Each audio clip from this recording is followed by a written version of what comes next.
Kasalukuyan po natin ginagawa yung gift giving po sa mga family, yung mga sponsor students po natin dito sa ating pong main office po sa Dayao.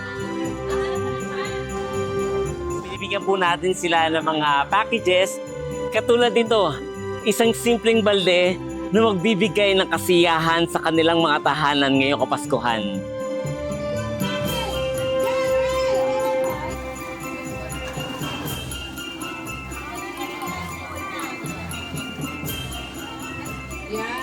Ngayong papalapit ang Pasko, muling nagbubukas ang ating puso para maghatid ng regalo at pagmamahal sa bawat pamilya ng Young Focus.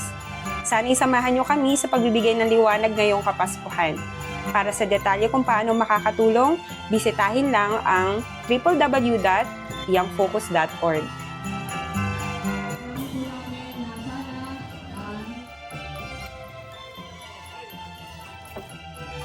Ngayong darating na Pasko, sana ay napangiti at napasaya namin kayo. We wish you a Merry Christmas and a Happy New Year!